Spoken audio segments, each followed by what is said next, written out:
In this lesson, we're going to look at the bass riff for our piece. Now, my original thoughts about this were that I was going to use the pump up the volume little riff that was happening. But there's so much that I can take from pump up the volume and the house style. Whilst listening to Seven Army Nation, I realised that they had this lovely riff that was going all the way through. I just thought it would be a mistake not to use that for it. So what I've done is a few things. I first had to work out the chord structure I'm going to use, and then I wanted to match the tempo. So I quickly tested what the tempo was for Seven Nation Army, and I found out that it was 123, which is slightly more appropriate for our musical elements. So if we're looking between 120 BPM and 140 for a house style, making it 123 is actually better than obviously 113. So I've upped the tempo. I've input currently this bass riff in. So it's kind of it's three actually. It starts off with this simple riff, then it goes into a slightly more complex riff with this little bit at the end, and then it has this kind of single note pulse. And then I've taken this extra bit that I've just kind of made up around the chords that I'll be using for the crossover, which are E minor and C. So if we listen to the pump up the volume track, you're going to hear this bass riff that's going all the way through. And this is an element of house style, having these repetitive patterns that happen. So being able to use the Seven Nation Army riff for the bass line was perfect for what I was trying to achieve. So straight away for your logbook, you're going to be able to write that in, and if this is the way you end up going with it. So here's pump up the volume and just listen for the continuous riff that happens. Yo, all you homebrides out in Bronx, this one's for you. Pump up the volume, pump up the volume, pump up the volume. There it goes.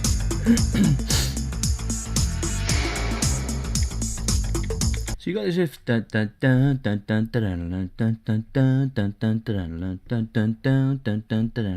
and it's just continuously going through the piece. So rather than using that, which was my initial thought that I would use, I've actually used the one from Seven Nation Army. So here's the Seven Nation Army one.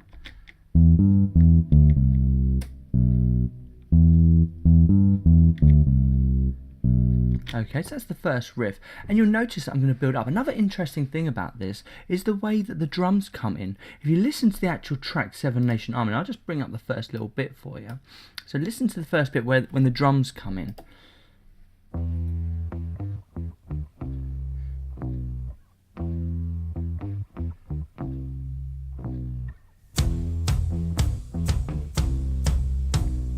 So although it's being played on this lower tom, or floor tom, that is a common 4-to-the-floor pattern that we can hear there. So straight away there's another element of house that we've already incorporated, but it's also a cross-genre to this Seven Nation Army track. So I've included this build-up. So it starts with the bass for 4 bars, and then it comes in with the drums for 4 bars until they both come in together, okay? Well, they're both in together at this point, and then we're going to start adding more instruments. So listen to what I've got so far, see what you think.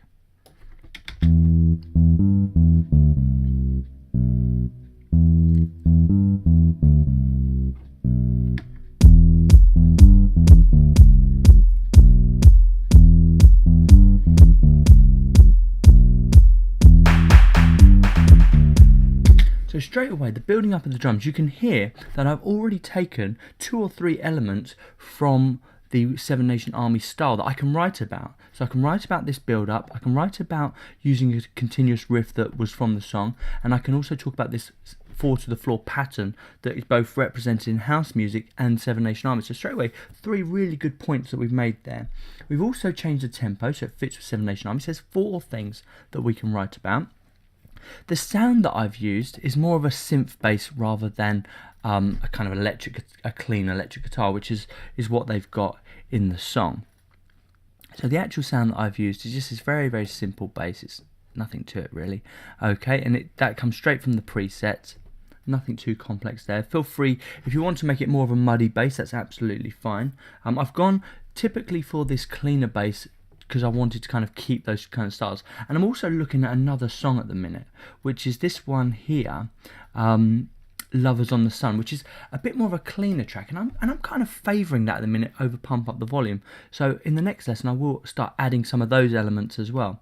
One thing I've done to brighten up the bass though is add this reverb. So I've chucked on quite a big reverb sound here. Once again, this sustain plate is what it is, and it's a nice big reverb. Without that it sounded very dry and a bit lifeless. So let me hear it without that. And with. Okay, so how that builds up, so that's the first little pattern. You can see it's quite a simple pattern, and I'll give you the screenshots for that. Now the next thing that I've got going on is this more complex pattern, which starts here.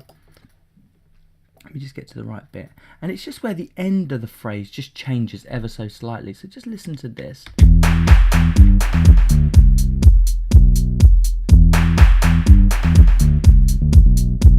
Okay, so you can just that down, down, down, down, and actually the articulation of that is not quite right, because the actual guitar bit is down, down, down, down, and it's got this kind of like wobbly effect that's going on as well. So you might want to look at the articulation and phrasing, and you can do that in a couple of ways. You could use a pitch bend.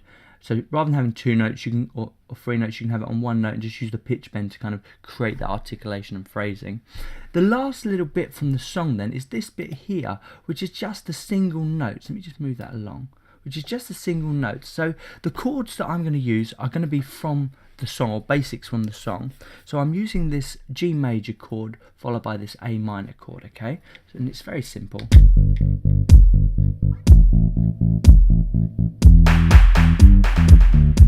Okay, then finally I've just made up my own bass pattern for this crossover section. I wanted it to be slightly different. I wanted it to follow the same chords that I'm going to be using for the riff, which are, if I remember rightly, E minor and C major. And I've got them all written down in my notepad. So if we come over to my notepad, here's what I've got in my notepad so far. So you can see how I'm kind of looking at the tempos, kind of realising that Pump Up the Volume is 113, the house style is between 120 and 140, and then I've got the song style, which is 123. So I'm kind of making those choices now, okay? And then I've got this simple chord progression written down that I'm going to kind of follow. I've got that written down somewhere else actually that's a bit more complex, so I'll add those notes to this sequence as well, because I've actually worked out all three areas of my development now. So it is important to keep that going. I think that is pretty much all I have to say about the bass riff. Let me just play you the crossover section so you can hear that as well.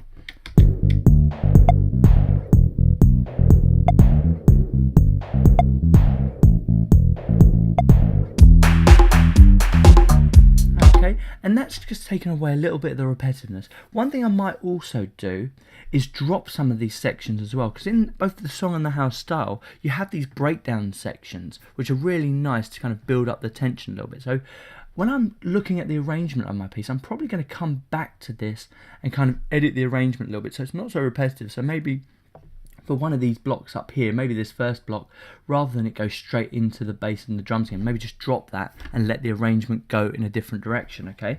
That's what I've got so far. So have a go now at putting your bass in, and I'll meet you in the next lesson when we look at a few sound effects that we can add in.